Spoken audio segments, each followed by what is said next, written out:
प्यारे बच्चों नमस्कार, स्वागत है आपका हमारे यूट्यूब चैनल पे। बच्चों जो आज की क्लास होने वाली है वो सिर्फ मैं 10th क्लास के साइंस के चैप्टर फर्स्ट के ऊपर लेने वाला हूँ। ठीक है, इसमें मोस्टली बेटा हम जो एमसीक्यूज़ हैं यानी जो मल्टीपल चॉइस क्वेश्चन है, जो मोस्ट इंपॉर्टेंट और सेलेक्टेड क्वेश्चन है, सिर्फ उनका डिस्कशन करेंगे। ठीक है, तो आप इस डिस्कशन के दौरान आप उन क्वेश्चन को लर्न करें और उसमें से मोस्टली तो क्वेश्चन बहुत इंपॉर्टेंट है, इसलिए एग्जाम में उनके आने के पूरे चांस है। तो चलिए क्वेश्चन को स्टार्ट करते हैं और हमारा पहला जो एमसीक्यूज़ का क्वेश्चन है वो ये रहा बेटा। Which of the following is not a physical change. बेटा मैं थोड़ा सा एक्सप्लेन कर देता हूँ इसके बारे में। हमारे पास में दो तरह के चेंजेस होते हैं, एक फिजिकल चेंजेस और एक केमिकल चेंजेस होते हैं, जिन्हें हम कह सकते हैं केमिकल चेंजेस को मोस्टली केमिकल रिएक्शंस के नाम से भी जानते हैं। तो फिजिकल चेंज में बेसिकली क्या होता है बेटा, शेप साइज में चेंजेस आता है और फिजिकल स्टेट में चेंज होता है। ठीक है, बट केमिकल चेंजेस का मीनिंग या केमिकल रिएक्शन का मीनिंग क्या होता है बेटा, जिसके अंदर नए सब्सटेंसेस बनते हैं नए प्रॉपर्टीज़ के साथ में। ठीक है ना, यानी व्हेन टू और more than to substances react to form a new substances, then we say there is a chemical reaction और chemical change। यानी जब दो या दो से अधिक पदार्थ मिलकर एक नया पदार्थ बना देते हैं नए गुणधर्मों के साथ में, तो हम उसे कहते हैं केमिकल चेंजेस। ठीक है, तो इस क्वेश्चन में बेटा ये पूछा गया है which of the following is not a physical change. तो इसमें से पूछा है कि इनमें से कौन सा फिजिकल चेंज नहीं है, मतलब जहाँ पे केमिकल चेंज ना हो रहा हो वहाँ फिजिकल चेंज होगा। ठीक है, तो पहला ऑप्शन है आपके पास में boiling of water to give water vapour, यानी पानी का उबल कर बोलो, यानी पानी का अपने क्वथना किया जो अपने बॉइलिंग टेम्परेचर पर उसका उबल कर वेपर देना। भाई ये तो स्टेट चेंज हो रही है, क्योंकि पहले जो वाटर था हमारा लिक्विड स्टेट में था, अब उसको हमने बॉईल करा तो वो गैस स्टेट में आ गया, बट वो केमिकली तो H2 यानी वाटर ही रहा ना। तो ये तो हमारा फिजिकल चेंज है, यानी ये भी ऑप्शन करेक्ट नहीं है। नेक्स्ट ऑप्शन पे आते हैं बेटा, melting of ice to give water, यानी जो आइस है उसका पिघल कर पानी देना। तो क्या यहाँ पे भी कोई नया सब्सटेंसेस क्रिएट हुआ? नहीं हुआ ऑब्वियसली, तो ये भी हमारा फिजिकल चेंज का एग्जांपल है। ठीक है, नेक्स्ट पढ़ते हैं dissolution of salt in water. भाई पानी के अंदर नमक घोलेंगे, तो पानी के अंदर नमक घोलना भी बेटा एक फिजिकल चेंज होता है। कोई प्रॉपर्टी कोई नया सब्सटेंसेस नहीं आता, जो हमारा नया सॉल्यूशन बन के आता है पानी और नमक को घोलने पे, उसमें पानी के भी प्रॉपर्टी इनहेरिटेंस होती हैं और जबकि उसकी हमारी सॉल्ट की भी।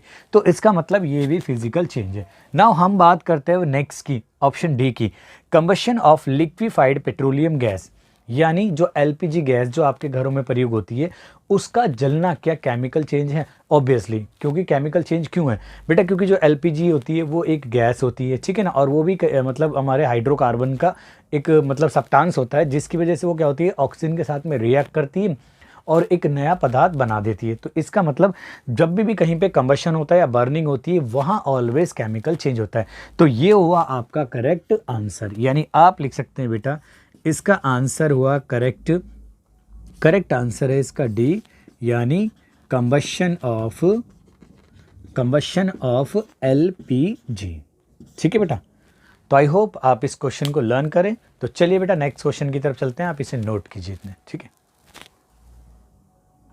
चलिए बेटा आपका नेक्स्ट क्वेश्चन है क्वेश्चन नंबर सेकंड। ये कह रहा है बेटा क्वेश्चन में देखो, the following reaction is an example of, यानी ये रिएक्शन है हमारी, यानी अमोनिया रिएक्ट कर रहा है ऑक्सीजन के साथ में और ये मतलब हमारे ये प्रोडक्ट बना रहा है और एक ये प्रोडक्ट बना रहा है। ठीक है, तो ये जो केमिकल रिएक्शन है वो किस टाइप की केमिकल रिएक्शन है? ठीक है बेटा, बेसिकली मैं आपको इसके अंदर साथ साथ कॉन्सेप्ट पर भी क्लियर कराता जाता हूँ थोड़ा, कि जो केमिकल रिएक्शन होती है वो आपने पढ़ा था। सबसे पहली होती है मेरी कॉम्बिनेशन रिएक्शन, जिसके अंदर क्या होता है कि दो या दो से अधिक जो सब्सटेंसेस है मिलकर एक सिंगल सब्सटेंस बनाते हैं। ठीक है ना, तो वो कॉम्बिनेशन होती है। इसके बाद में डिकम्पोजिशन रिएक्शन पड़ी थी, जिसके अंदर एक बड़ा लार्ज कंपाउंड क्या होता है दो या दो से अधिक कंपाउंड में ब्रेक डाउन हो जाता है।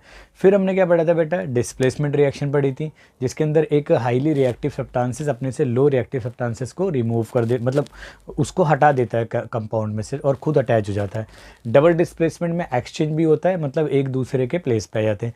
फिर हमने पढ़ी थी ऑक्सीडेशन और रिडक्शन रिएक्शन, जिन्हें हम क्या कहते थे, रिडॉक्स रिएक्शन कहते थे। ठीक है, जिसके अंदर क्या हो जाता है बेटा, ऑक्सीडेशन का मीनिंग ये होता था ऑक्सीजन का अटैचमेंट यानी एडिशन होना या हाइड्रोजन का हटना, और रिडक्शन में क्या होता था बेटा, जिसमें मतलब ऑक्सीजन का हटना या हाइड्रोजन का जुड़ना, यानी एडिशन होता था हाइड्रोजन का और रिमूवल होता था ऑक्सीजन का। तो ये रिडक्शन था। तो इनमें ये हमारी 4-5 टाइप की, जो 5 टाइप की केमिकल रिएक्शन है, उनमें से ये दे रखा है कि ये किस टाइप की रिएक्शन है। क्या डिस्प्लेसमेंट रिएक्शन है, या कॉम्बिनेशन रिएक्शन है, या रिडॉक्स रिएक्शन है यानी ऑक्सीडेशन और रिडक्शन रिएक्शन है, या न्यूट्रलाइजेशन रिएक्शन है। ठीक है, ऑप्शन है आपके पास में फर्स्ट एंड फोर्थ, यानी डिस्प्लेसमेंट रिएक्शन और न्यूट्रलाइजेशन रिएक्शन। अब देखो बेटा यहाँ पे अमोनिया, ठीक है, अमोनिया में, और ये रहा हमारा ऑक्सीजन। यहाँ पे ऑक्सीजन ने क्या करा बेटा, देखो NO बना हमारा। NO में क्या हुआ, ऑक्सीजन, यानी यहाँ इस अमोनिया में से नाइट्रोजन को क्या प्रोवाइड कर दिया, ऑक्सीजन प्रोवाइड कर दिया, यानी यहाँ पे इसका ऑक्सीडेशन हो गया। बट ऑक्सीजन ने यहाँ से क्या करा, इस हाइड्रोजन को भी तो रिमूव करा। तो जहाँ पे एक हाईली रिएक्टिव सब्सटेंस से दूसरे को कम रिएक्टिव सब्सटेंस को मतलब डिस्प्लेस कर देता है, वहाँ डिस्प्लेसमेंट रिएक्शन है। तो यहाँ डिस्प्लेसमेंट भी हुआ है। दूसरा आप देखोगे कि यहाँ इस नाइट्रोजन के साथ में ऑक्सीजन अटैच भी हो गया है, यानी जहाँ पे ऑक्सीजन का अटैच होना यानी एडिशन होना, वो क्या होता है, ऑक्सीडेशन होता है। ठीक है ना, लेकिन ऑक्सीडेशन के लिए यहाँ ऑक्सीजन ने ही तो ऑक्सीजन दिया है ना, तो वो क्या हो गया, रिड्यूस, यानी उसका रिडक्शन हो गया हमारा। तो यहाँ पे ऑक्सीडेशन भी हो रहा है, ऑक्सीडेशन रिडक्शन रिएक्शन भी हो रही है, यानी रिडॉक्स रिएक्शन है। दूसरा यहाँ ये हाईली, यहाँ ऑक्सीजन ने क्या करा, इस अमोनिया में से इस हाइड्रोजन को मतलब डिस्प्लेस कर दिया, तो डिस्प्लेसमेंट भी रिएक्शन है। तो यानी जहाँ पे ऑप्शन ऐसा होगा जहाँ पे डिस्प्लेसमेंट रिएक्शन भी और रिडॉक्स भी है, वही होगा। तो पहला ऑप्शन है फर्स्ट एंड फोर्थ, यानी डिस्प्लेसमेंट रिएक्शन और न्यूट्रलाइजेशन रिएक्शन, गलत, ये नहीं हो सकता। सेकंड देखते हैं बेटा, इसकी अगर हम बात करें सेकंड की, सॉरी बी ऑप्शन की जो है हमारा, जिसमें सेकंड यानी कॉम्बिनेशन रिएक्शन, कॉम्बिनेशन रिएक्शन नहीं। ठीक है बेटा, कॉम्बिनेशन रिएक्शन में एक सिंगल सब्सटेंस बनना होता है। ठीक है, और ये मतलब कॉम्बिनेशन और रिडॉक्स रिएक्शन नहीं, ये भी नहीं है। थर्ड ऑप्शन है बेटा फर्स्ट यानी, और थर्ड, फर्स्ट का मतलब डिस्प्लेसमेंट रिएक्शन और थर्ड का मतलब रिडक्शन। इट मीन्स कि यहाँ दोनों हो रहा है, यानी ऑप्शन आपका करेक्ट होना चाहिए ये, यानी आप लिख सकते हो इसको, आंसर आपका लिख सकते हो, आंसर हो सकता है बेटा इसका सी, यानी जिसके अंदर फर्स्ट यानी डिस्प्लेसमेंट रिएक्शन है और आपका थर्ड यानी रिडॉक्स रिएक्शन है, यानी जहाँ पे ये दोनों रिएक्शन हो रही हैं वही हमारा करेक्ट आंसर है। ठीक है, यानी फर्स्ट और थर्ड है, तो आपका ऑप्शन सी बिल्कुल करेक्ट है। ठीक है, तो आप इसे नोट कीजिए और फिर मैं आपको नेक्स्ट क्वेश्चन कराता हूँ बेटा। चलिए बेटा, आपका नेक्स्ट क्वेश्चन है, क्वेश्चन नंबर थर्ड है। क्वेश्चन थर्ड कहता है बेटा, which of the following statements, यानी जो नीचे स्टेटमेंट दिए गए हैं about the given reaction are correct, यानी जो ये केमिकल रिएक्शन आपके पास में है इसके लिए जो नीचे ऑप्शन दिए गए हैं वो कौन कौन से करेक्ट हैं। ठीक है, स्टेटमेंट है। तो देखो आपको पता है कि आयरन और वाटर की रिएक्शन है, ठीक है ना, और ये एक मतलब एक प्रोडक्ट ये बना और दूसरा प्रोडक्ट हमारा ये बना है। ठीक है, तो अब ये कह रहा है कि इसके अंदर क्या हुआ है कि iron metal is getting oxidise. चलो देखते हैं कि ये बात सही है या गलत है। आयरन मेटल गेटिंग ऑक्सीडाइज, बेटा अभी मैंने ऑक्सीडेशन का मीनिंग बताया था आपको। ऑक्सीडेशन का मीनिंग होता है बेटा उन केमिकल रिएक्शंस को कहा जाता है जिसमें ऑक्सीजन जुड़ता है, यानी ऑक्सीजन का एडिशन होता है बट हाइड्रोजन का रिमूवल होता है। अगर मतलब दोनों में से इधर कोई भी हो सकता है या कभी कभी दोनों चीज़। ठीक है, तो यहाँ पे ऑक्सीजन, क्या आयरन के साथ में ऑक्सीजन है? नहीं है, बट यहाँ प्रोडक्ट पे आप देखो कि ऑक्सीजन है, बिल्कुल है। तो इसका मतलब पहला स्टेटमेंट करेक्ट है, यानी हमारा जो आयरन है वो ऑक्सीडाइज हुआ है। क्लियर है। चलो नेक्स्ट बात, वाटर इज गेटिंग रिड्यूस्ड।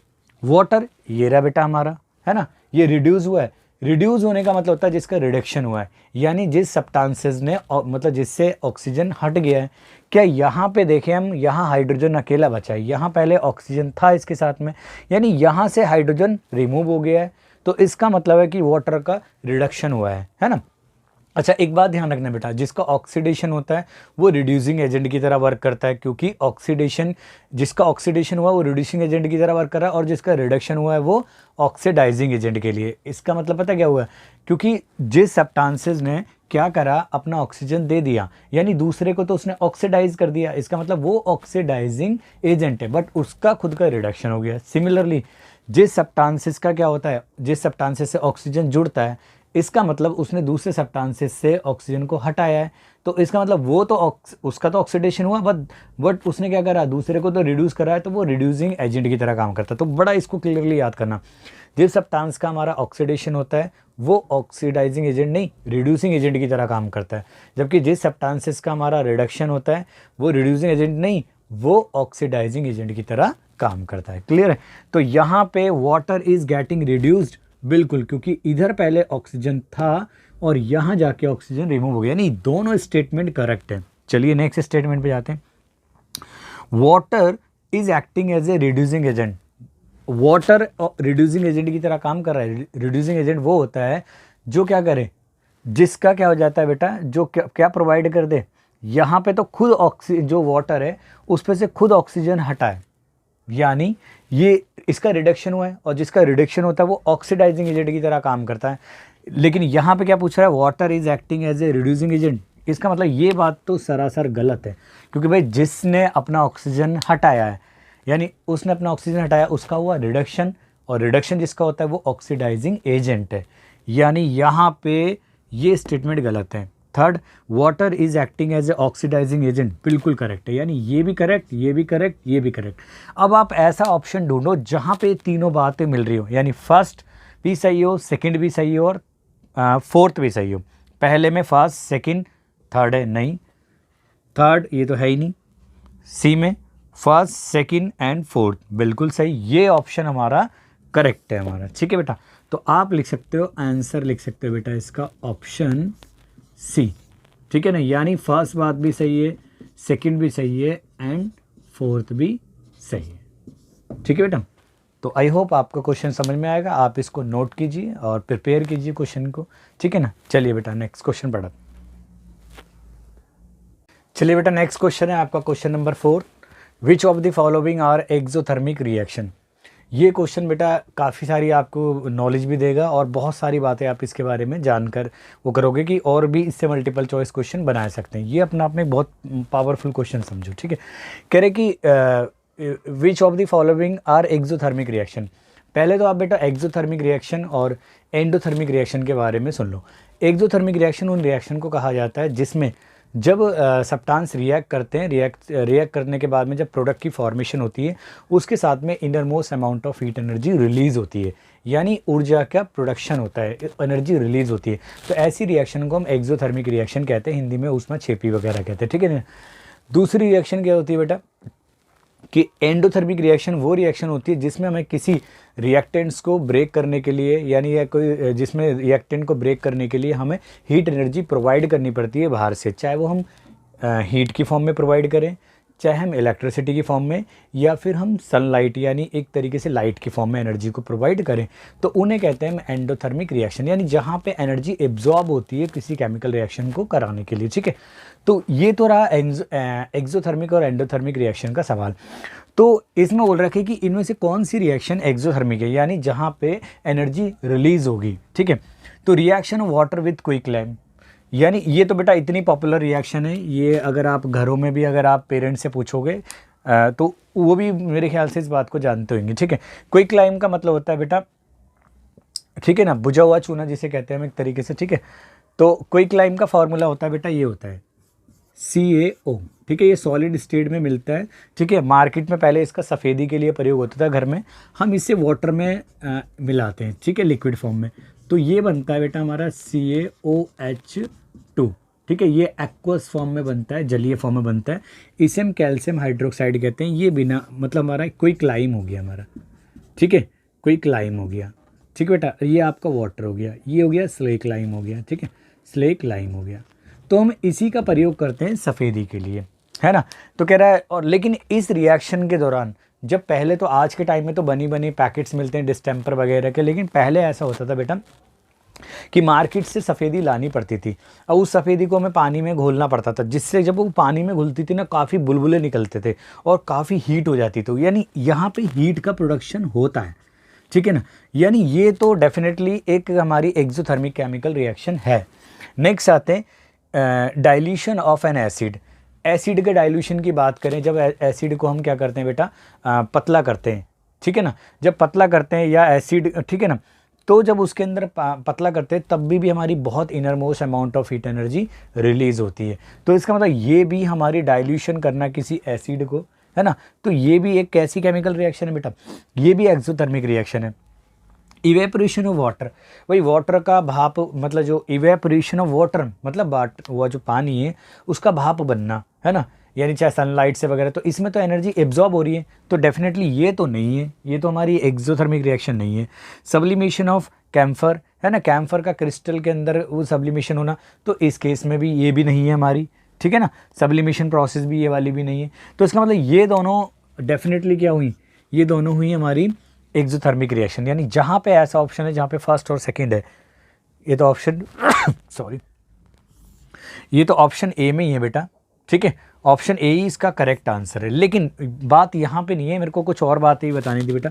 एक चीज़ तो आप यहाँ पे याद करो, कोई क्लाइम का फॉर्मूला CaO होता है, ठीक है ना। दूसरा जो बुझा हुआ चूना होता है जिसका सफ़ेदी में प्रयोग होता है वो स्लेक लाइम होता है, ठीक है। इसके बारे में खास बात क्या है बेटा, आपने देखा होगा कि जब ये हम इसको सफ़ेदी दीवारों पे पेंट मतलब वो कर देते, सफ़ेदी कर देते, तो क्या होता है, जो हमारी एटमॉस्फेयर में CO2 होती है यानी कार्बन डाइऑक्साइड गैस होती है, उससे ये रिएक्ट कर जाता है, यानी हमारे आसपास में एयर में जो कार्बन डाइऑक्साइड गैस होती है उससे रिएक्ट कर जाता है और CaCO3, ठीक है ना, एक सॉलिड परत बना देता है प्लस वाटर रिलीज हो जाता है अलग। तो ये क्रिया क्या होती है, धीरे धीरे सूखने के बाद में ही बना देता है। एक इंटरेस्टिंग बात और देखना कि बेटा ये जो सब्सटेंस है ना, नहीं कैल्शियम कार्बोनेट, जो ये ही हमारा मार्बल का मतलब मार्बल जो होता है उसका भी केमिकल फार्मूला यही है। इसी के बनने से ये धीमी मतलब जो कैल्शियम हाइड्रोक्साइड है ये धीरे धीरे कार्बन डाइऑक्साइड से एयर की से रिएक्ट करता है और 2-3 दिन में क्या बना देता है, CaCO3 बना देता है सूखने के बाद, जिसकी वजह से हमारी जो वॉल होती हैं यानी घरों की जो दीवारें होती हैं उनके ऊपर बेटा चमक आने लग जाती है, ठीक है। तो आप ये केमिकल रिएक्शन आप देखोगे NCERT अगर बुक आप ढंग से रीडिंग करते हो तो एक येलो कलर का नोट्स अलग सा बना रखा है इसके बारे में, ठीक है ना। तो आप ध्यान करना है इसके अंदर जहाँ पे मतलब रिएक्शन दे रखी होगी कैल्शियम ऑक्साइड वाली यानी जो हमारी कोई क्लाइम है, तो आप इस रिएक्शन को देखना, इसकी बहुत यूजिबिलिटी होती है। यानी अगर पूछा जाए कौन सा सब्सटेंसेस है जो हमारी वॉल के अंदर चमक लेके आता है तो आप इसका नाम दे सकते हैं। कौन सा वो सब्सटेंसेस है जो क्या करता है हमारी मतलब पेंट मतलब घरों में दीवार पे सफ़ेदी करने के वाइट वॉश करने में काम आता है, तो वो ये रहा। इस तरीके से भी एक NCERT के अंदर क्वेश्चन बन रखा है कि भाई जब जो कैल्शियम कोई क्लाइम है वो वाटर के साथ में रिएक्ट करता है तो कौन सा सब्सटेंस बनाता है, स्लेक लाइम, और उसका किस कहाँ पे यूज़ किया जाता है ना। तो ये कई सारी नॉलेज लेके आया ये क्वेश्चन आपका, ठीक है ना। तो इंपॉर्टेंट है, यानी आपका ऑप्शन करेक्ट है ए, यानी आप आंसर लिख सकते हो ए, यानी जिसमें ही फर्स्ट एंड सेकेंड हो, यानी ये ही 2 रिएक्शन हमारी एक्सोथर्मिक केमिकल रिएक्शन मतलब प्रोसेस हैं, ठीक है। तो चलिए बेटा बहुत स्किल लेके आए क्वेश्चन, आप इसको ढंग से समझें और देखें इसको, ठीक है। चलिए मैं नेक्स्ट क्वेश्चन कराता हूँ बेटा, ठीक है। चलिए बेटा आपका नेक्स्ट क्वेश्चन है ये रहा, 3 beakers label as A, B and C each containing 25 ml water were taken, ठीक है। यानी कह रहा है कि मतलब हमारे पास में 3 बीकर हैं जिनके अंदर जैसे मान लेते हैं एक बीकर A है ये रहा, एक बीकर हमारा B है और एक बीकर बेटा क्या है हमारा C है, ठीक है ना। तो इन बीकरों के अंदर पानी है, ठीक है, इन बीकरों के अंदर बेटा पानी है, ठीक है। तो पहले बीकर के अंदर क्या करा है बेटा, a small amount of NaOH, ठीक है ना, एक में NaOH यानी सोडियम हाइड्रोक्साइड डाला गया एक में, ठीक है बेटा, और दूसरे में क्या डाला हुआ है एनहाइड्रस COSO4 यानी कॉपर सल्फेट डाला गया। एनहाइड्रस मतलब निर्जल, जल ना हो, ठीक है ना। तो इसमें डाला गया है COSO4 डाला गया है ना। नेक्स्ट में क्या करा है बेटा NaCl डाला गया है, यानी जो हमारा कॉमन नमक होता है NaCl डाला गया है ना। अब क्या देखा गया है कि NaCl were added to the beakers A, B and C respectively. अब it was observe that there was, ठीक है ना, there was an increase in the temperature of the solution contained in beaker A and B। फिर ये observe करा गया बेटा कि जो बीकर A और B है उसका टेम्परेचर बढ़ जाता है, यानी अब ये सॉल्यूशन बन गए, इनके अंदर दूसरा सब्सटेंस मिला दिया वाटर के अंदर, तो इस सॉल्यूशन का टेम्परेचर राइज हो जाता है, ठीक है, in beaker A and B, whereas in the case of beaker C the temperature of the solution falls which one of the following statement या स्टेट इज आर करेक्ट है। लेकिन इसका टेम्परेचर बेटा क्या हो जाता है, डाउन हो जाता है, इसका इंक्रीज हो जाता है और इसका भी इंक्रीज होता है। तो आपको बेसिकली मैंने अभी इससे पहले वाले क्वेश्चन के अंदर भी आपको बताई थी, एक्सोथर्मिक रिएक्शन उन रिएक्शन को कहा जाता है जहाँ पे innermost amount of heat energy release होती है, और एनर्जी रिलीज होने के साथ में टेम्परेचर ऑब्वियसली इंक्रीज होगा। और एंडोथर्मिक रिएक्शन उन्हें कहा जाता है जहाँ पे हमें हीट देनी पड़ती है किसी सब्सटेंस को ब्रेक करने के लिए, एनर्जी एब्जॉर्ब होती है, ठीक है, in the form of heat हो या हमारा लाइट की फॉर्म में हो या इलेक्ट्रिसिटी की फॉर्म में हो। तो हीट क्या होती है, मतलब एब्जॉर्ब होती है, यानी वहाँ टेम्परेचर क्या हो जाता है, डाउन होता है। तो आप क्लियरली देख सकते हो कि यहाँ और यहाँ इंक्रीज हुआ है, इट मीन्स यहाँ पे तो एक्सोथर्मिक रिएक्शन हुई है, जबकि यहाँ डाउन हुआ है टेम्परेचर, यानी यहाँ पे एंडोथर्मिक रिएक्शन हुई है। तो कह रहे हैं कौन सा स्टेटमेंट सही है कि इन beaker A and be exothermic process occurred, बिल्कुल सही है, यहाँ तो ये बात बिल्कुल करेक्ट है, ये भी सही है। दूसरी बात, in beaker A and B endothermic reaction process occurred, ये तो बिल्कुल गलत स्टेटमेंट है भाई, ए और बी में एंडोथर्मिक रिएक्शन तो हुई नहीं है। नेक्स्ट क्या है बेटा, in beaker C exothermic reaction या प्रोसेस अकर्ड, ये भी गलत है क्योंकि वहाँ टेम्परेचर डाउन हुआ तो वहाँ एंडोथर्मिक रिएक्शन है। और जबकि in beaker C endothermic process has occurred, यानी ये, यानी जहाँ पे बेटा आप ऐसा ऑप्शन देखो जहाँ पे फर्स्ट भी सही है और आपका फोर्थ भी सही है, तो ऐसा है। फर्स्ट ऑप्शन ए है फर्स्ट ओनली, नहीं। ऑप्शन बी है सेकंड ओनली, नहीं, ये भी नहीं है।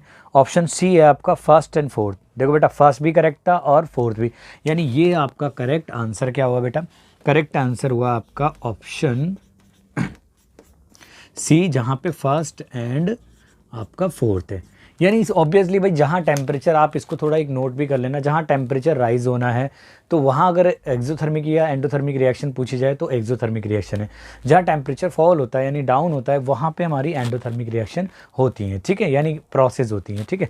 तो यहाँ पे आपने देखा भाई यहाँ दोनों का टेम्परेचर इंक्रीज हुआ, यानी यहाँ पे एक्सोथर्मिक रिएक्शन हुई, जबकि यहाँ डाउन हुआ तो यहाँ पे एंडोथर्मिक रिएक्शन हुई। तो पहले में बोला है कि दोनों में एक्सोथर्मिक रिएक्शन हुई, ये बिल्कुल संभव है।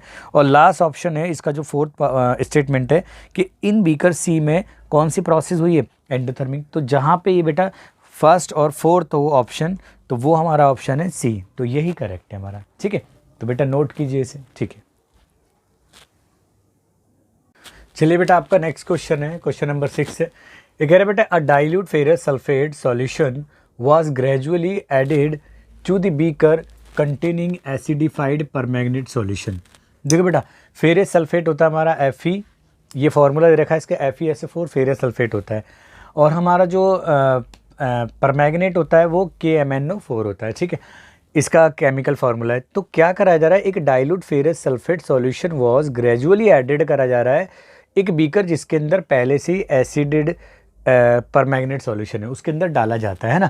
अब परमैंगनेट सॉल्यूशन आपको पता है कि पर्पल कलर का होता है, ठीक है ना। तो the light purple colour of the solution fades and, कह रहा है the light purple colour of the solution fades and finally disappear.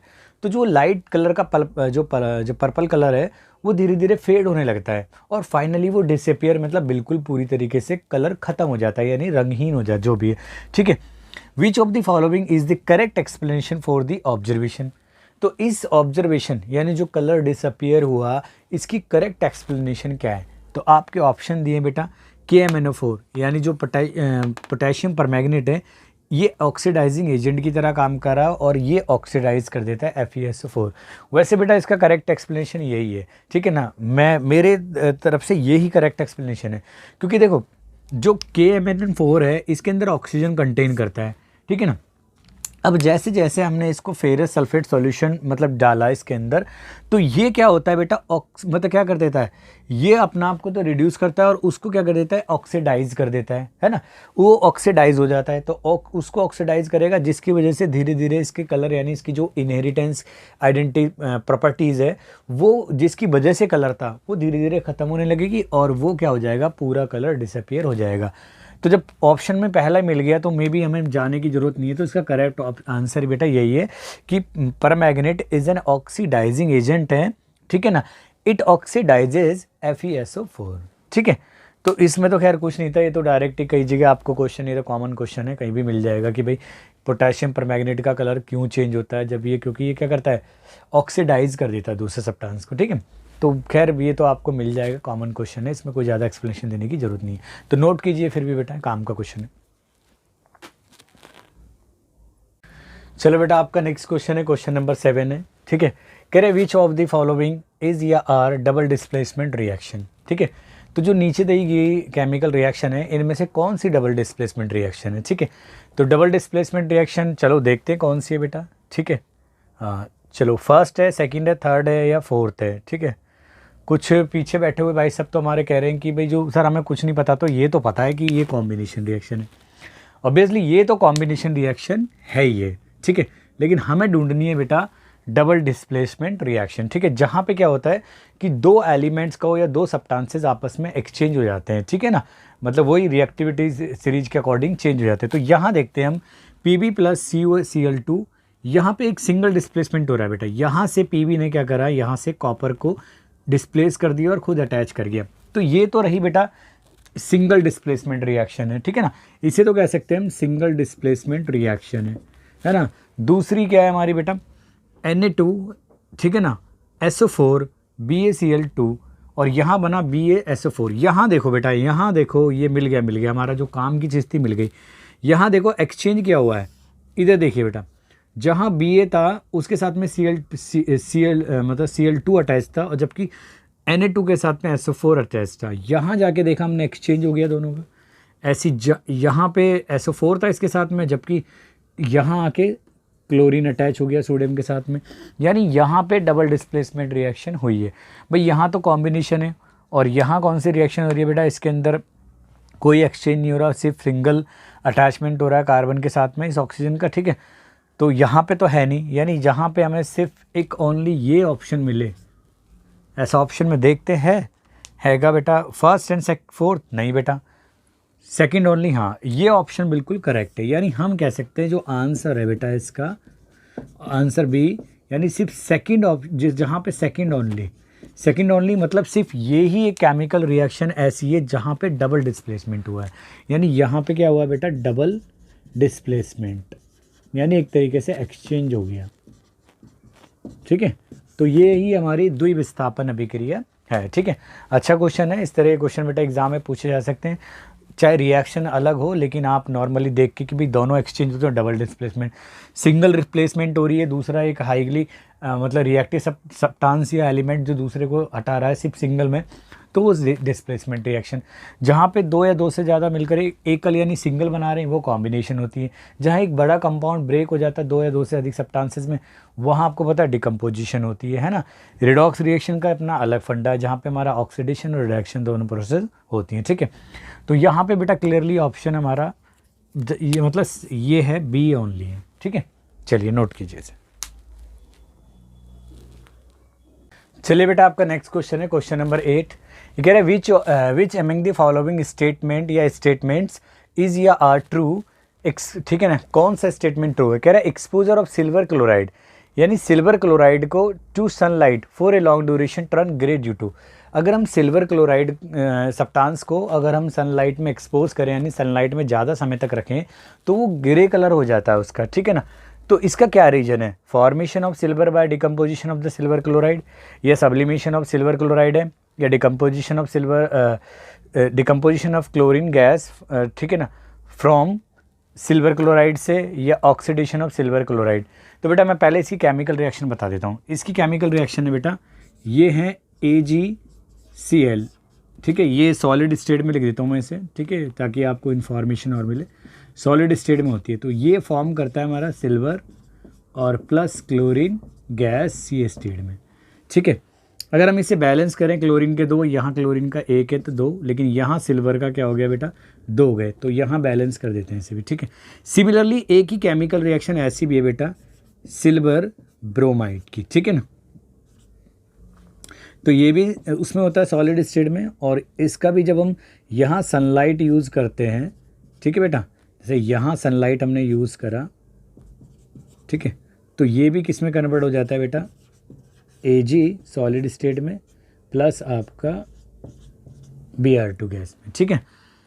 तो इस केमिकल रिएक्शन में देखेंगे आप बेटा जो सिल्वर है ना, सिल्वर क्लोराइड है, वो ब्रेक हो गया हमारा इसके अंदर, सनलाइट अप्लाई करी हमने, यानी जब हम हीट बाहर से अप्लाई करते हैं और आपने देखा कि एक सिंगल कंपाउंड ब्रेक हो गया दो या दो से अधिक कंपाउंड में, तो यहाँ डिकम्पोजिशन रिएक्शन हुई ऑब्वियसली, यानी यहाँ पे सिल्वर क्लोराइड का डिकम्पोजिशन हुआ किस में, सिल्वर प्लस क्लोरीन गैस में। तो यहाँ ऑप्शन देखें बेटा, ये रहा, कोई है, the formation of silver by decomposition of the silver chloride. देखो ये ऑप्शन पहला ही करेक्ट है, ठीक है ना, क्योंकि देखो सब्लिमेशन तो यहाँ हुआ ही नहीं है, डिकम्पोजिशन नहीं हुआ क्लोरीन गैस का भी, ठीक है ना, और ऑक्सीडेशन ऑफ सिल्वर क्लोराइड, यहाँ कोई ऑक्सीजन का लेना देना है ही नहीं।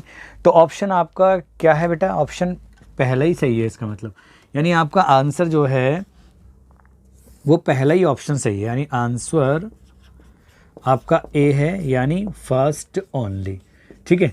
लेकिन क्वेश्चंस के साथ में मैंने बोला ना, ये क्वेश्चन ना काफ़ी नॉलेज दे जाता है, एनसीईआरटी बुक के अंदर भी ये दोनों केमिकल रिएक्शन दे रखी हैं, ठीक है ना।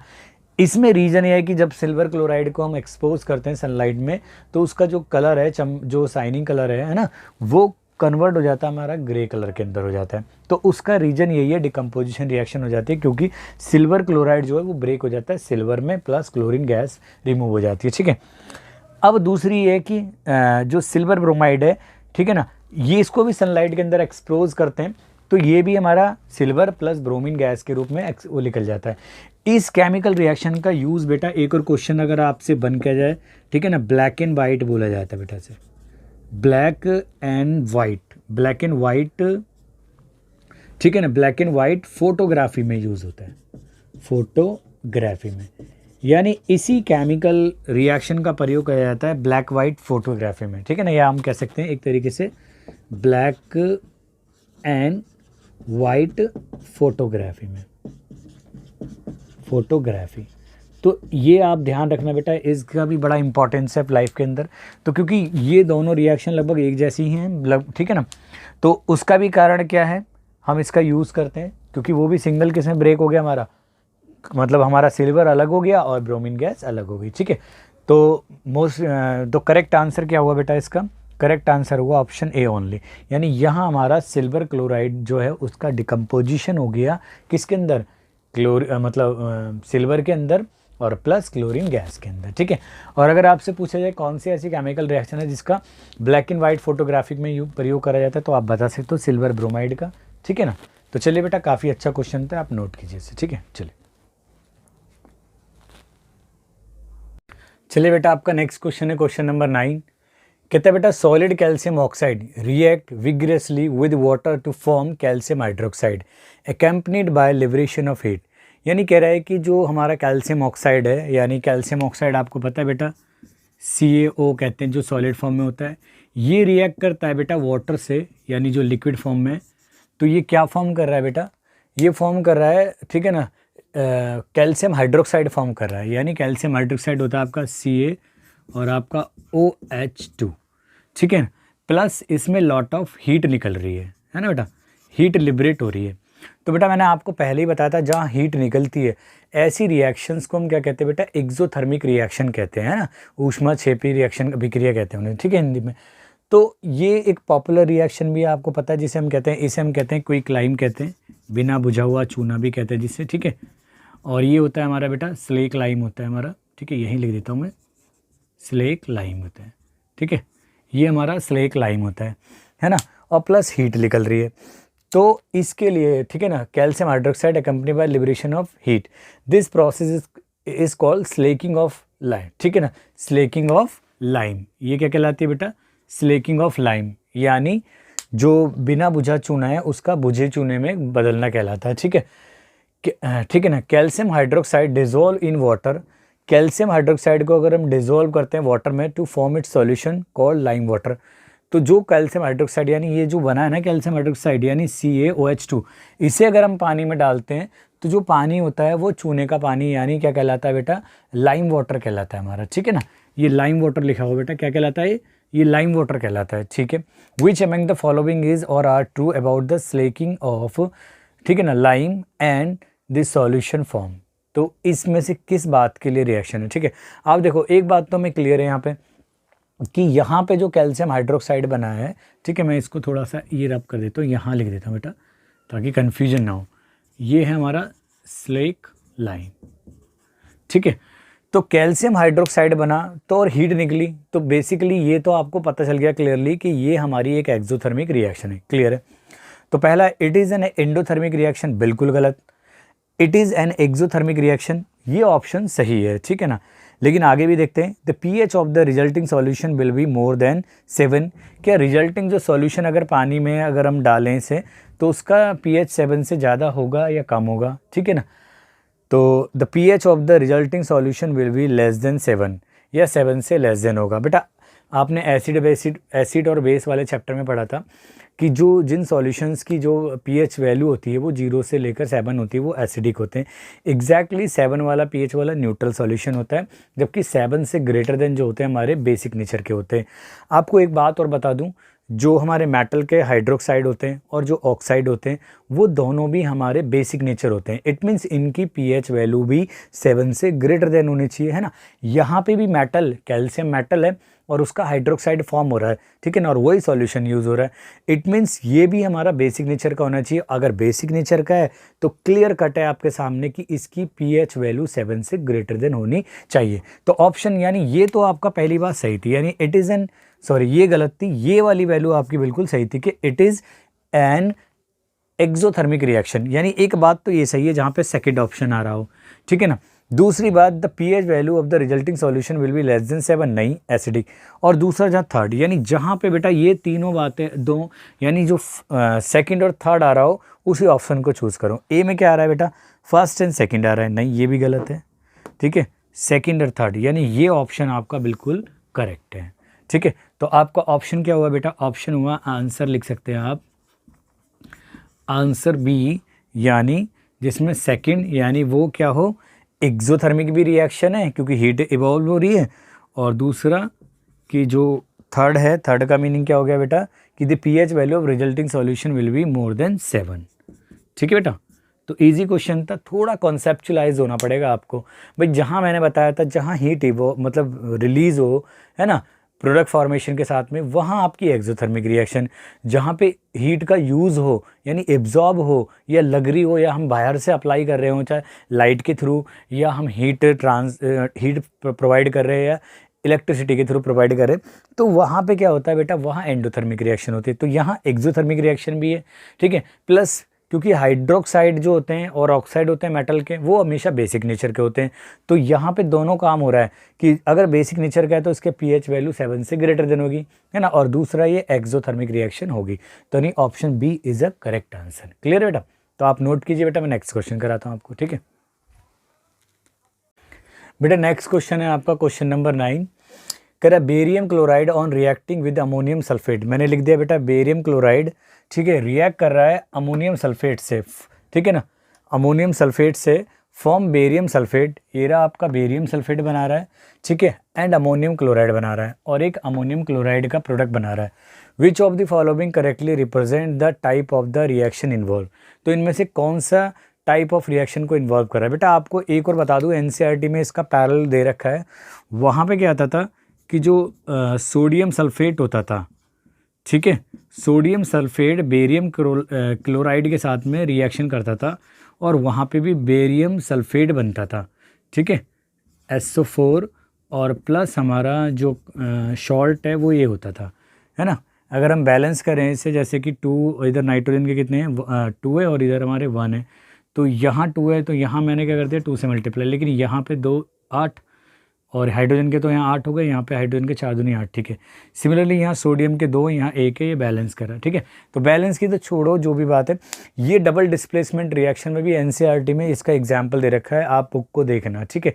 वहाँ पे क्या होता था बेटा, बेरियम सल्फेट का एक क्या कहते हैं प्रेसिपिटेट बनता था, ठीक है। आप यहाँ देखोगे, यहाँ पहले बेरियम के साथ में जो सल्फेट आयन है वो यहाँ पे हमारे अमोनियम के साथ में, बट यहाँ जाने के बाद में देखो इनके में एक्सचेंज हो रहा है, यानी आयनों का एक्सचेंज हो रहा है ना। तो यानी जहाँ पे दोनों आयनों का एक्सचेंज होता है, आपको पता है, देखो यहाँ आके, यहाँ बेरियम के साथ में क्लोराइड था लेकिन यहाँ पे सल्फेट आ गया है ना। ऐसे अमोनियम के साथ में यहाँ पे सल्फेट तथा क्लोराइड आ गया, तो यहाँ पे डबल चेंज आ रहा है, यानी डबल डिस्प्लेसमेंट हो रहा है। तो ये डबल डिस्प्लेसमेंट रिएक्शन है, सिंपल बात है। लेकिन इसमें खास बात और है बेटा, यहाँ पे बेरियम सल्फेट के बारे में आप देखना, एनसीईआरटी बुक में भी इस इक्वेशन को दे रखा है कि जहाँ पे हम sodium sulphate plus barium chloride को मिलाते हैं तो हमारा क्या बनता है बेटा, बेरियम सल्फेट एक प्रेसिपिटेट की फॉर्म में, मतलब अपक्षेप कहते हैं ना जिसे, ठोस टुकड़े टाइप में, इस तरीके से में आ जाता है। तो ये हमारा प्रेसिपिटेट फॉर्मेशन हो रही है। तो जहाँ प्रेसिपिटेट फॉर्मेशन होती है, प्रेसिपिटेट रिएक्शन ही होती है हमारी। तो इसमें दो काम हो रहे हैं अगर आपको देखा जाए, एक तो डबल डिस्प्लेसमेंट रिएक्शन है, दूसरा प्रेसिपिटेशन की रिएक्शन भी है, यानी प्रेसिपिटेट फॉर्म हो रहा है हमारा, ठीक है। तो ऑप्शन क्या है बेटा इसमें, डिस्प्लेसमेंट रिएक्शन है? नहीं, डिस्प्लेसमेंट तो नहीं है बेटा, खाली प्रेसिपिटेशन रिएक्शन है, ये भी है क्योंकि बेरियम सल्फेट के प्रेसिपिटेट बन रहे हैं। दूसरा कॉम्बिनेशन रिएक्शन है, नहीं है। कॉम्बिनेशन रिएक्शन में दो या दो से अधिक सब्सटेंस या एलिमेंट कंबाइन करके एक सिंगल सब्सटेंस बनाते हैं। डबल डिस्प्लेसमेंट बिल्कुल सही है, यानी ये डबल डिस्प्लेसमेंट भी है और प्रेसिपिटेशन भी है, यानी ऐसा ऑप्शन ढूंढो जहाँ पे सेकंड भी हो और फोर्थ भी ऑप्शन में। ऑप्शन ए में फर्स्ट ओनली, नहीं बिल्कुल नहीं है बात, तो सेकंड ओनली, सेकंड नहीं, सेकंड है लेकिन खाली सेकंड नहीं है। थर्ड ऑप्शन है बेटा आपका सी, फोर्थ ओनली, यानी डबल डिस्प्लेसमेंट है, ये भी पॉसिबल नहीं है। डी बचता है वो ऑप्शन, यानी इसमें देखो दोनों चीज़ें, यानी सेकंड मतलब प्रेसिपिटेशन भी हो रहा है यहाँ पे और डबल डिस्प्लेसमेंट भी हो रहा है, यानी आपका करेक्ट आंसर है आपका डी, यानी जहाँ पे क्या हो रहा हो सेकंड एंड आपका हो फोर्थ हो, ठीक है बेटा। चलो इसको मैं ऐसे कर देता हूँ, ठीक है। तो ये आपका करेक्ट आंसर है बेटा डी ऑप्शन, ठीक है ना। बड़े काम का क्वेश्चन है, एनसीईआरटी से बिल्कुल लिया गया है, क्योंकि ये पैरेलल इक्वेशन ली गई है एनसीईआरटी से, तो आपको ध्यान रहना चाहिए। यानी जहाँ पे भी बेरियम सल्फेट का ये बेरियम सल्फेट हमेशा प्रेसिपिटेट की फॉर्म में ही आता है बेटा, अपक्षेपण की फॉर्म में, ठीक है। आप इसे नोट कीजिए, मैं नेक्स्ट क्वेश्चन आपको कराता हूँ, ठीक है। चलिए बेटा नेक्स्ट क्वेश्चन है आपका क्वेश्चन नंबर 11। ये कहता है electrolysis of water is a decomposition reaction, the mole ratio of hydrogen and oxygen gases, ठीक है, liberated during the electrolysis of water is 1:1 है, 2:1 है, 4:1 है, 1:2 है। कह रहे हैं कि जब वाटर का इलेक्ट्रोलाइसिस होता है बेटा, ये एनसीईआरटी के कहते हैं फर्स्ट चैप्टर में 1.7 करके कुछ एक्टिविटी है मेरे ख्याल से, आई थिंक 1.7 है, या ध्यान नहीं है थोड़ा, लेकिन है कुछ एक्टिविटी है जिसके अंदर हम क्या करते हैं कि जो वाटर होता है उसको हम ब्रेक करते हैं हाइड्रोजन और ऑक्सीजन की फॉर्म के अंदर। तो इनके अंदर जो बॉन्डिंग होती है हाइड्रोजन और ऑक्सीजन के बीच में, वो काफ़ी स्ट्रांग होती है। इसलिए हम क्या करते हैं, इलेक्ट्रिसिटी पास करके इनके बीच के बॉन्डिंग को ब्रेक करते हैं, यानी हाइड्रोजन गैस को और ऑक्सीजन को अलग करते हैं। तो उसके लिए ये एक्टिविटी के लिए डायग्राम भी था बुक के अंदर कि ये हमारी ग्रेफाइट रॉड होती है, यानी ग्रेफाइट इलेक्ट्रोड बोल दो इन्हें, ग्रेफाइट इलेक्ट्रोड है हमारी, ठीक है, ठीक है। उसमें हम, आपको याद होगा 6 वोल्ट की बैटरी पास करते थे और यहाँ पे हमारा वाटर होता था और कुछ कभी कभी हम क्या कहते थे सल्फ्यूरिक एसिड की कुछ ड्रॉप भी डाल देते थे, ठीक है। तो इसमें क्या होता था, ये केमिकल रिएक्शन होती थी, यानी हम वाटर को हम इलेक्ट्रिसिटी पास कर रहे हैं, ठीक है, इलेक्ट्रिक करंट हम पास करते हैं। तो क्या होता था, हाइड्रोजन गैस लिबरेट होती थी प्लस ऑक्सीजन गैस लिबरेट होती थी। जो ऑक्सीजन गैस होती थी बेटा वो होती थी एनोड पे, एनोड हमारी पॉजिटिव होती, ठीक है। और जबकि कैथोड पे हमारी कौन सी गैस रिलीज होती थी, हाइड्रोजन गैस रिलीज होती थी। तो ये एनसीईआरटी में क्वेश्चन भी पूछ रखा है कि कैथोड पे कौन सी गैस रिलीज होती है और एनोड पे कौन सी गैस रिलीज होती है। तो आपको ये तो ध्यान रखना है कि जो एनोड पे होती थी, जब मतलब हमारे वाटर का इलेक्ट्रोलाइसिस करेंगे तो जो एनोड यानी ग्रेफाइट इलेक्ट्रोड, जो एनोड है पॉजिटिव है, बैटरी के टर्मिनल से कनेक्ट है, उस एनोड पे हमारी ऑक्सीजन गैस रिलीज होती थी, जबकि हाइड्रोजन जो गैस थी नेगेटिव यानी कैथोड पे लिबरेट होती थी। अब इनके मोल की बात करें, अगर हम केमिकल रिएक्शन को बैलेंस करें, हाइड्रोजन के 2, ठीक है, ऑक्सीजन के 2 और यहाँ पे 1, तो ये रहा। अगर आप देखें यहाँ पे, लेकिन हाइड्रोजन के यहाँ 4 हो गए, तो यहाँ अब आप देखो ये प्रोडक्ट साइड में कि यहाँ पे तो ऑक्सीजन का 1 मोल यूज़ हो रहा है और जबकि हाइड्रोजन का कितने मोल यूज़ हो रहा है, 2। तो हम कह सकते हैं इसके अकॉर्डिंग भी कि जो रेशियो है हाइड्रोजन और ऑक्सीजन का कितना होना चाहिए हमारा, 2:1। तो कह रहा है the mole ratio of hydrogen और ऑक्सीजन गैसेस जो लिबरेटेड हुई हैं ड्यूरिंग इलेक्ट्रोलिसिस ऑफ वाटर क्या होना चाहिए 1:1 या 2:2। तो ये करेक्ट आंसर हमारा बेटा ये होना चाहिए, यानी आंसर क्या होना चाहिए बेटा, आंसर बी यानी 2:1 होना चाहिए। ठीक है, तो ये क्वेश्चन एनसीईआरटी की एक्टिविटी से लिया गया है और काफ़ी इंपॉर्टेंट क्वेश्चन भी है, बोर्ड ओरिएंटेड क्वेश्चन है। ठीक है बेटा, तो आप इसको थोड़ा ध्यान रखना है इस क्वेश्चन को। ठीक है, इसमें से दो बातें और निकल के आ रही हैं बेटा, एक तो एनोड पे कौन सी, यानी ये इलेक्ट्रोड्स हैं हमारी, ठीक है, ग्रेफाइड, एनोड पे कौन सी गैस यानी ऑक्सीजन गैस डिपोजिट होती है, लिबरेट होती है बोल सकते हैं, और जबकि हाइड्रोजन गैस कहाँ पे लिबरेट होती है, वो हमारी कैथोड पे रिलीज होती है। ठीक है, तो आप इन बातों को थोड़ा ध्यान रखें और क्वेश्चन को ध्यान से करें। देखो क्योंकि इसके सेम रेशियो भी दे रखा है 1:2। ठीक है, तो आपको ध्यान रखना है कि कितने हाइड्रोजन, अगर कई बार अगर क्वेश्चन ऐसे बोल दे कि ऑक्सीजन को आगे रख दे और हाइड्रोजन को पीछे, जब वो रेशियो सही है, लेकिन यहाँ हाइड्रोजन पहले बोला है और ऑक्सीजन बाद में बोला है, तो हाइड्रोजन के 2 मोल होते हैं और ऑक्सीजन का 1 मोल यूज़ होता है। मोल मतलब अमाउंट होता है ना सप्तांश को कैलकुलेट करने की, ठीक है ना, एक यूनिट होता है। ठीक है, तो चलिए बेटा नोट कीजिए इसे। ठीक है, चलिए बेटा क्वेश्चन नंबर 12 है आपका। ठीक है, कि which of the following is या आर एन एंडोथर्मिक प्रोसेस या प्रोसेस, यानी निम्नलिखित में से कौन सी एंडोथर्मिक प्रोसेस है। आपको बेटा मैंने दोनों तरह की प्रोसेस के बारे में बता रखा है कि एंडोथर्मिक प्रोसेस क्या होती है और एक्सोथर्मिक प्रोसेस क्या होती हैं। एंडोथर्मिक प्रोसेस वो होती है जिनके अंदर हीट एब्जॉर्ब होती है, ठीक है ना, चाहे हम बाहर से हीट अप्लाई करें हीट की फॉर्म में, या हम लाइट की फॉर्म में, या इलेक्ट्रिसिटी की फॉर्म में, है ना, तो वहाँ पे हीट एब्जॉर्ब होती है, वो एंडोथर्मिक रिएक्शन होती है। और जहाँ हीट रिलीज होती है केमिकल रिएक्शंस में, तो वो प्रोसेस हमारी क्या कहलाती है, एक्सोथर्मिक रिएक्शन कहलाती है। तो यहाँ कह रहा है डाइल्यूशन ऑफ सल्फ्यूरिक एसिड। मैंने आपको पहले ही बताया कि अगर हम किसी भी एसिड का डाइल्यूशन करते हैं तो मोस्ट ऑफ द केसेस में वो हमारी एक्सोथर्मिक रिएक्शन होती है, क्योंकि इनर मोस्ट अमाउंट में हीट रिलीज होती है ना। तो ये ऑप्शन तो बिल्कुल गलत है। अब sublimation of dry eyes, sublimation का मतलब होता है बेटा किसी सॉलिड का डायरेक्ट गैस में कन्वर्ट हो जाना, या लिक्विड का मतलब डायरेक्ट कन्वर्ट हो जाना। या तो कभी भी आप ध्यान रखना कि जो हमारी सब्लिमेशन प्रोसेस होती है तो उनको भी हम उनमें से भी क्या करते हैं, हमें हीट एब्जॉर्ब करनी पड़ती है, तभी वो दूसरी स्टेट में पहुंचती हैं। चाहे हम क्या करें, सॉलिड को लिक्विड में सॉलिड को गैस में कन्वर्ट करें या लिक्विड को गैस में कन्वर्ट करें, तो उस केस में भी हीट एब्जॉर्ब होती है। तो इसका मतलब ये बात भी बिल्कुल सही है, यानी सब्लिमेशन ऑफ ड्राई आइज में यानी हीट एब्जॉर्ब हो रही है, यानी ये भी एंडोथर्मिक रिएक्शन है। बट और देखते हैं क्या है, कंडेंसेशन ऑफ वाटर वेपर्स, ये कंडेंसेशन में वाटर वेपर्स का ये नहीं है। ठीक है, इवापोरेशन ऑफ वाटर, जब हम वाटर को इवेपोरेट होता है तो आपको पता है चाहे वाटर एक्सटर्नल हीट का यूज़ होता है, चाहे हमारी वो सनलाइट का हो या हम बाहर से अप्लाई कर रहे हैं, तो हीट उसके इसमें भी एब्जॉर्ब होती है, यानी ये ऑप्शन भी बिल्कुल करेक्ट है आपका। ठीक है, तो ये दोनों स्टेटमेंट आपके करेक्ट हैं। तो ऑप्शन ये कहता है कि first and third condensation of water नहीं, हमें सेकंड और फोर्थ चाहिए। सेकंड ओनली, सेकंड है तो सही बेटा पर ओनली नहीं है। नेक्स्ट सी, थर्ड ओनली, ये भी नहीं है। डी ऑप्शन बच रहा है, यानी सेकंड और हमारा फोर्थ, यानी आपका करेक्ट ऑप्शन है डी।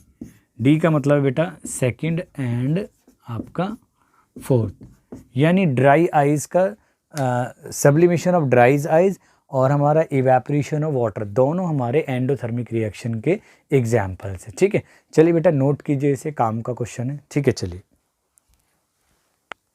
चलिए बेटा आपका नेक्स्ट क्वेश्चन है क्वेश्चन नंबर 13। कह रहा है in the double displacement reaction between aqueous potassium iodide, मैंने यहाँ केमिकल रिएक्शन लिख दी है बेटा, वैसे केमिकल रिएक्शन की इधर जरूरत नहीं थी, फिर भी मैंने आपको समझाने के लिए लिख दी है कि जो एक्वस पोटेशियम आयोडाइड है, ठीक है ना, यानी एक्वस पोटेशियम आयोडाइड है, ये एक्वस लेड नाइट्रेट के साथ में रिएक्ट करता है। ठीक है ना, और yellow precipitate of lead iodide, ये आपका PbI2, ये एक येलो कलर का प्रेसिपिटेट फॉर्म हो जाता है। ठीक है, while performing the activity if lead nitrate is not available, अगर इस एक्टिविटी को अगर हम परफॉर्म करने जा रहे हैं और बेटा हमारे पास में लेड नाइट्रेट अवेलेबल नहीं है, तो which of the following can be use in place of the lead nitrate, तो लेड नाइट्रेट के प्लेस पे हम कौन सा कंपाउंड यूज़ कर सकते हैं। ठीक है, इसी प्रेसिपिटेट को ऑब्टेन करने के लिए। ठीक है, अब देखो क्वेश्चन को बिल्कुल सिंपल है समझना, आप थोड़ा कॉन्सेप्ट समझ लो भाई, हमें लेड आयोडाइड ऑब्टेन करना है, यानी ये प्रेसिपिटेट ऑब्टेन करना है, तो हमें उस केमिकल कंपाउंड को ढूंढना है जिसके अंदर लेड अवेलेबल हो। तो आप यहाँ देखोगे ऑप्शन में क्या देखोगे, लेड सल्फेट दिया है, लेड एसीटेट दिया है, अमोनियम नाइट्रेट दिया है और पोटासियम सल्फेट दिया है। तो ये दोनों ऑप्शन में तो बेटा लेड का कहीं जिक्र ही नहीं है, तो ये तो बिल्कुल ऑब्वियसली इनकरेक्ट है, ठीक है ना। अब आती है इन दोनों से बात आती है ना। अब इन दोनों में लेड सल्फेट जो है वो इनसॉल्युबल है। इनसॉल्युबल का मतलब हो गया बेटा कि जब इसे वाटर के अंदर डिजोल्व करेंगे तो ये Pb2+ आयन में डिसएसोसिएटेड नहीं होगा, और जब नहीं होगा तो ये पोटासियम आयोडाइड का येलो प्रेसिपिटेट गैस फॉर्म होगा। तो हमारे पास में ओनली ऑप्शन बचता है बेटा बी, यानी जो करेक्ट आंसर है आपका वो है ऑप्शन बी, यानी हमें उसके प्लेस पे हम लेड एसीटेट यूज़ कर सकते हैं बेटा, ठीक है, लेड एसीटेट, ठीक है बेटा। तो क्वेश्चन अच्छा था, थोड़ा कॉन्सेप्चुअल था, आप थोड़ा ध्यान रखो इसको, ठीक है। तो करिए, मैं नेक्स्ट क्वेश्चन कराता हूँ आपको, ठीक है। चलिए बेटा, नेक्स्ट क्वेश्चन है आपका क्वेश्चन नंबर 14। कह रहे विच of the following gases can be use for storage of fresh sample of an oil for a long time. कह रहा है कि अगर हमारे को कोई ऐसा फूड का ऐसा कोई फ्रेश सैंपल है जिसके अंदर ऑयल है, उसको लॉन्ग टर्म तक अगर हमारे को बरकरार रखना है तो हम कौन सी गैस का प्रयोग कर देंगे। बेटा यहाँ पे थोड़ा सा एक कॉन्सेप्ट आप क्लियर कर लो। आपने ऑक्सीडेशन और रिडक्शन रिएक्शन के कुछ इफेक्ट्स भी देखे होंगे, यानी रिडॉक्स रिएक्शन का इफेक्ट था हमारा एक तो कोरोजन में। कोरोजन का मतलब होता था, आपको याद होगा कि जहाँ पे क्या होता है, मेटल किसी मॉइस्चर या केमिकल इफेक्ट या एयर के ऑक्सीजन के साथ में रिएक्ट करने के बाद में मेटल सरफेस हमारे क्या ख़राब होने लग जाते हैं, तो हम उसे कहते हैं कि हमारा कोरोजन हो गया। जैसे हमारा रस्टिंग ऑफ आयरन एक कोरोजन का एग्जाम्पल है ना, जंग लगना, है ना। लेकिन हमारा रिडॉक्स रिएक्शन यानी ऑक्सीडेशन और रिडक्शन रिएक्शन का एक और बड़ा इम्पैक्ट था, वो था हमारा रेंसिडिटी। रेंसिडिटी क्या था बेटा, रेंसिडिटी वो प्रोसेस होती है जिसके अंदर जो फूड आइटम कंटेन करते हैं फैट्स को या फैट्स और ऑयल कंटेन करते हैं, है ना, उनके अंदर क्या करता है कि वो एयर की ऑक्सीजन के साथ में रिएक्ट करके क्या होता है, उनके टेस्ट और स्मेल आने लगे, मतलब टेस्ट चेंज हो जाता है और उसमें स्मेल आने लगती है, यानी फूड ऑब्वियसली ख़राब होने लग जाता है, ठीक है। तो इसे हम इस प्रोसेस को हम क्या कहते हैं, रेंसिडिटी कहते हैं। तो यही पूछा गया है कि हमें उस फूड को ख़राब होने से, यानी ऑयल कंटेन वाले स्टोरेज, ऑयल कंटेन कर रहा है जिस फूड के अंदर, तो उसको स्टोरेज करने के लिए हमें लॉन्ग टाइम तक कौन सी गैस का यूज़ करना चाहिए। आपको मैं बता दूं कि मोस्टली हम जो चिप्स वगैरह के पैकेट्स वगैरह यूज़ करते हैं तो उनके अंदर नाइट्रोजन गैस का प्रयोग करते हैं, ताकि मतलब क्योंकि नाइट्रोजन जो गैस होती है वो कम रिएक्टिव होती तो रिएक्टिव है, बट ये लेस रिएक्टिव होती है as compared to the other gases like oxygen वगैरह इनसे, ठीक है ना। तो यहाँ पे ऑप्शन देखना हम कौन से ऑप्शन के लिए फॉलो करेंगे, ठीक है। कार्बन डाइऑक्साइड और ऑक्सीजन, भाई जहाँ ऑक्सीजन है ये तो भाई फैट या जो फूड कंटेन करता है फैट या ऑयल, उसको ऑक्सीडाइज कर जाएगी और टेस्ट और स्मेल आने लग जाएगी, ठीक है, ख़राब हो जाएगा टेस्ट और स्मेल आने लग जाएगी। नाइट्रोजन गैस, लेकिन यहाँ ऑक्सीजन का ऑप्शन दे रखा है तो हम इस ऑप्शन पे भी नहीं जा सकते। अब करते हैं कार्बन डाइऑक्साइड और हीलियम। भाई कार्बन डाइऑक्साइड गैस तो वैसे ही अवेलेबल होती है एयर के अंदर, तो ये भी हमारा इम्पैक्ट नहीं डालेगी। लेकिन हीलियम थोड़ा, अगर हीलियम के बारे में आपको बताऊं कि हीलियम का जो सिंबल होता है बेटा वो He होता है, ठीक है, इसका एटॉमिक नंबर 2 होता है, यानी ये भी अपना आप में एक इनर्ट गैस में काउंट होती है। तो ये इनर्ट गैस है, लेकिन यहाँ कार्बन डाइऑक्साइड एक रिएक्टिव गैस है, तो इसलिए इस ऑप्शन पे भी नहीं आएंगे, यानी ऑप्शन बचता है हमारा ये रहा, ठीक है। पर पता नहीं हीलियम का क्यों यूज़ बता रखा है यहाँ पे। वैसे हीलियम काफ़ी एक्सपेंसिव गैस होती है, हम फूड पैकेजिंग में मतलब करने को तो कर सकते हैं लेकिन एक्सपेंसिव होती है। लेकिन नाइट्रोजन गैस हमारी एक चीप भी है और लेस रिएक्टिव है, तो हम इस ऑप्शन को फॉलो करेंगे, यानी करेक्ट आंसर होगा आपका, ठीक है, आंसर होगा बेटा डी, यानी या तो हम फूड पैकेजिंग के लिए हीलियम और या नाइट्रोजन गैस का। वैसे नाइट्रोजन का तो आपको प्रॉपर पता ही होगा, ठीक है ना, चैप्टर में आपने पढ़ा था कि नाइट्रोजन गैसेज ही पोटैटो चिप्स वगैरह या आपके कुरकुरे या तमाम चीज़ें जो खाते हो आप पैकेजिंग हो के आती है, तो उनको पैक करने के लिए हम जो मतलब एयर की जगह हम क्या यूज़ करते हैं, नाइट्रोजन करते हैं, क्योंकि एयर कंटेन करता है ऑक्सीजन, और ऑक्सीजन फैट और जो ऑयल वाले जो फूड आइटम है उससे रिएक्ट करके उसको ऑक्सीडाइज कर देगा, जिसकी वजह से क्या होगा, टेस्ट चेंज हो जाएगा, दूसरा स्मेल आने लग जाएगी, ठीक है। तो अब थोड़ा क्वेश्चन ऐसा है, इस तरीके से क्वेश्चन को बेटा कई तरीके से घुमा के भी पूछा जा सकता है, ठीक है। तो नाइट्रोजन का ध्यान रखना, दो पर्पसों की वजह से ली जाती है, एक तो लेस रिएक्टिव है और चीप भी होती है, ठीक है। तो नोट कीजिए क्वेश्चन में, नेक्स्ट क्वेश्चन कराता हूँ। नेक्स्ट क्वेश्चन है बेटा आपका क्वेश्चन नंबर 15 है, ठीक है। ये कह रहा है the following reaction is use for the preparation of oxygen gas in the laboratory, ठीक है। तो लैब के अंदर बेटा ऑक्सीजन गैस को प्रिपेयर करने के लिए हम इस केमिकल सब्सटेंस का यूज़ करते हैं। वैसे आप इनको केमिकल के थोड़े नाम भी याद करो, इससे पोटेशियम क्लोरेट बोलते हैं। हीट अप्लाई करिए, कैटलिस्ट यूज़ करा हुआ है, कैटलिस्ट आपको याद होगा कि ये एनसीईआरटी की ही एक इक्वेशन थी जिसके अंदर मैग्नीज डाइऑक्साइड का यूज़ करते थे एज ए कैटलिस्ट की तरह। मैंने लिख दिया है, वैसे यहाँ रिएक्शन में लिखा नहीं था, ठीक है। तो यहाँ पे पोटाशियम क्लोराइड बनता है, ये हमारा पोटाशियम क्लोराइड है बेटा, ठीक है, प्लस ऑक्सीजन गैस रिलीज होती है। तो कह रहा है which of the following statement is or are correct about the reaction. कह रहा है it is a decomposition reaction. कह रहा है कि क्या ये डिकम्पोजिशन रिएक्शन है एंड एंडोथर्मिक इन नेचर। देखो बेटा, डिकम्पोजिशन रिएक्शन आप याद करो ढंग से, मैंने आपको ये बात बताई थी। डिकम्पोजिशन रिएक्शन में एक लार्ज क्या होता है, एक बड़ा जो कंपाउंड होता है वो ब्रेक होता है हमारा, ठीक है, 2 या मोर देन 2 उसमें एलिमेंट या कंपाउंड में, ठीक है ना।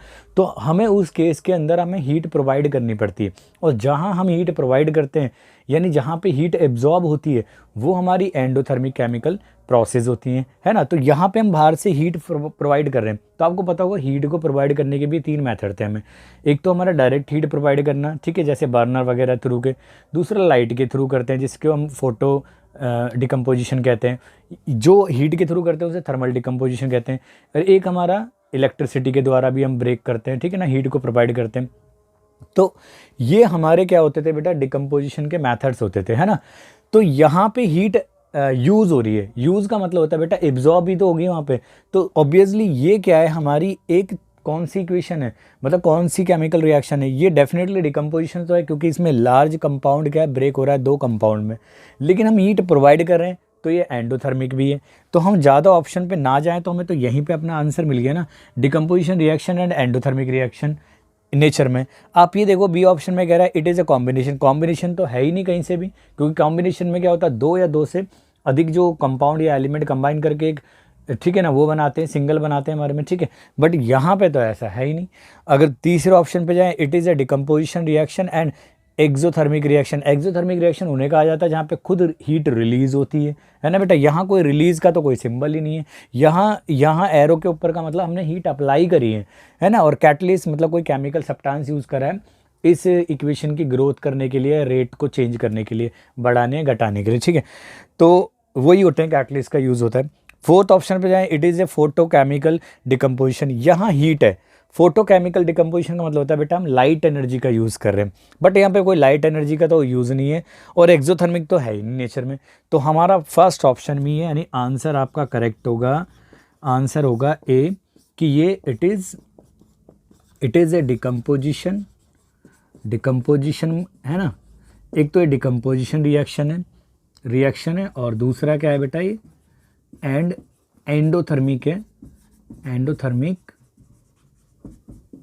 इन नेचर, ठीक है बेटा। और नेचर में क्या है, ये एंडोथर्मिक है। देखो एंडोथर्मिक नेचर का मतलब यहाँ पे हम हीट एब्जॉर्ब हो रही है जिस केमिकल रिएक्शन के अंदर, ठीक है ना। तो यहाँ पे हीट हम बाहर से अप्लाई करने का मतलब एब्जॉर्ब ही तो हो रही है, तो ये एंडोथर्मिक पे। और यहाँ दूसरा कि एक बड़ा केमिकल सब्सटेंस ब्रेक हो रहा है 2 में, तो ये डिकम्पोजिशन है। तो आपको क्लियर हो रहा है ना बात, तो बेटा इसे नोट कीजिए ध्यान से, ठीक है। चलिए नेक्स्ट क्वेश्चन है बेटा आपका, क्वेश्चन नंबर 16 है। ये कहता है which one of the following processes involve chemical reaction. यानी जो नीचे दी गई हैं स्टेटमेंट, इनमें किस में केमिकल रिएक्शन इन्वॉल्व है, ठीक है ना। आपको पता है 2 तरीके के चेंज होते हैं, एक फिजिकल और एक केमिकल चेंजेस होते हैं। फिजिकल चेंजेस यानी जिसे हम भौतिक परिवर्तन कहते हैं, जिसके अंदर शेप, साइज और हमारा सिर्फ स्टेट में चेंज आता है, ठीक है, ज़्यादा उसके अंदर कोई नया सब्सटेंस बनता नहीं है। और केमिकल चेंज जिन्हें हम केमिकल रिएक्शन कहते हैं, कि जिसके अंदर 2 या 2 से अधिक सब्सटेंस मिलकर एक नया सब्सटेंस बनाते हैं विद न्यू प्रॉपर्टीज़। तो कह रहा है बेटा यानी अगर इनमें से देखो कौन कौन सा स्टेटमेंट में केमिकल रिएक्शन है। पहला स्टेटमेंट में storing of oxygen gas under pressure in A gas cylinder. अगर हम किसी गैस सिलेंडर के अंदर प्रेशराइज करके हम ऑक्सीजन को स्टोर करेंगे तो कोई केमिकल रिएक्शन इन्वॉल्व है? बिल्कुल नहीं इन्वॉल्व है, क्योंकि वही सब्सटेंस को वापस से स्टोर करा जा रहा है, ठीक है ना। लिक्विफेक्शन ऑफ एयर, भाई एयर को अगर हम लिक्विड में कन्वर्ट करें तो भी कोई उसके कंपोजिशन वैसी रहने, तो हम वहाँ पे भी कोई केमिकल रिएक्शन इन्वॉल्व नहीं है। नेक्स्ट है keeping the petrol in A China dish in the open. अगर हम पेट्रोल को किसी चाइना डिश के अंदर ओपन में रखें तो वो इवेपोरेट हो जाएगा, है ना। थर्ड में आते हैं बेटा heating copper wire in the presence of air at A high temperature, ठीक है ना। अगर हम कॉपर वायर को, यानी कॉपर वायर मान लेते हैं, कॉपर ये बेटा हमारा Cu प्लस, अगर हम उसको हीट कर रहे हैं, ठीक है, तो ये बनता है बेटा CuO, ठीक है। अगर हम बात करें इसमें 2 ऑक्सीजन, तो यहाँ 2 से हम मल्टीप्लाई करेंगे तो ये हमारी बैलेंस बन गई है, ठीक है।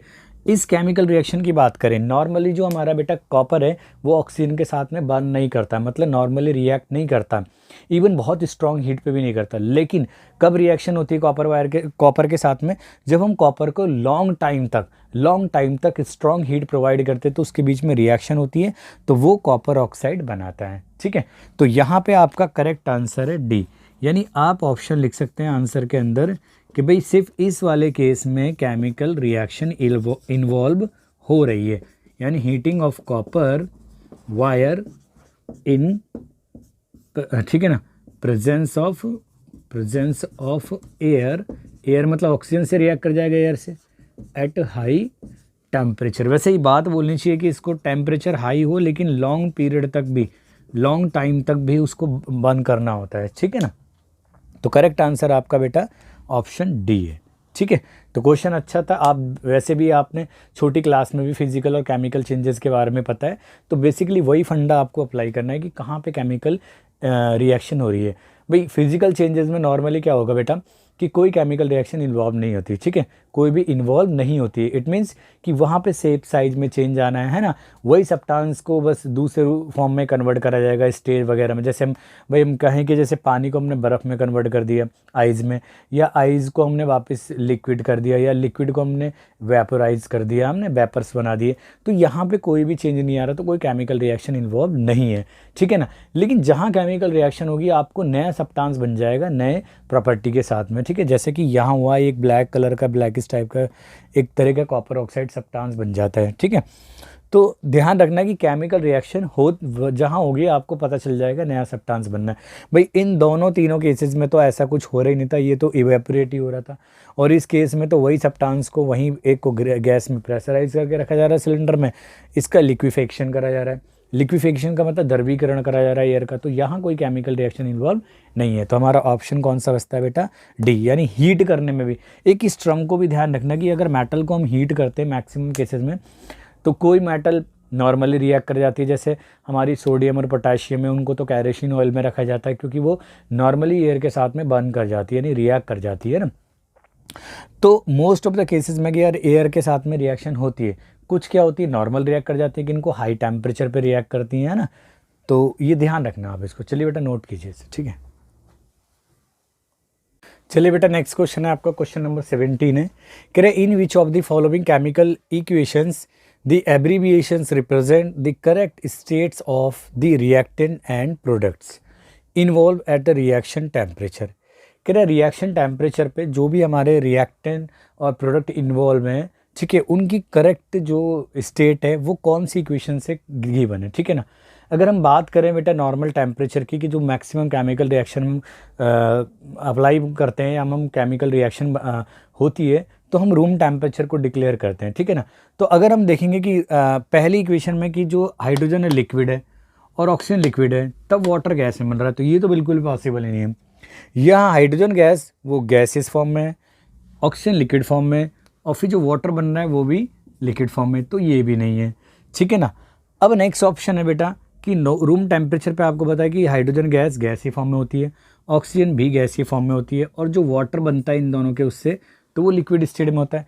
तो करेक्ट आंसर ये है हमारा। ठीक है, तो हम लिख सकते हैं यहाँ पे करेक्ट आंसर क्या है। ठीक है, जो करेक्ट आंसर है बेटा, जो करेक्ट आंसर है सी है। ठीक है ना, सी मतलब हमारा करेक्ट आंसर है, जो सही रिप्रेजेंट कर रही है हाइड्रोजन गैसियस फॉर्म में और ऑक्सीजन भी गैसियस फॉर्म में, और जो इन दोनों के कॉम्बिनेशन से बना H2O वाटर वो लिक्विड फॉर्म में। ठीक है, लेकिन कभी कभी ध्यान रखना बेटा कि हम कई बार रिएक्शन टेम्परेचर पे हम जब एक स्पेशल केसेस में का भी यूज़ कर सकते हैं। ठीक है, तो कई बार बच्चे इस तरफ भी जा सकते हैं कि अगर भाई ये करेक्ट है या नहीं है। ठीक है, आप इसको सर्च कर सकते हो कि मे बी ये भी करेक्ट हो या नहीं हो। ठीक है, लेकिन मेरे हिसाब से जो है, क्योंकि ये रूम टेम्परेचर पे हाइड्रोजन गैस गैसीय फॉर्म में होती है, ऑक्सीजन गैसीय फॉर्म में होती है, और जबकि इन दोनों के कॉम्बिनेशन से जो बनता है वाटर, वो हमारा लिक्विड स्टेट में होता है। और ये मोस्ट कॉमन इक्वेशन है, आपको एनसीईआरटी बुक से लेकर एनसीईआरटी एग्जाम्पलर में भी सेम इसी कंडीशन में दी होगी। ठीक है, तो मेरे अकॉर्डिंग इसका आंसर करेक्ट सी है, क्योंकि हाइड्रोजन गैसियस फॉर्म में, ये भी गैसियस फॉर्म में और ये लिक्विड फॉर्म में।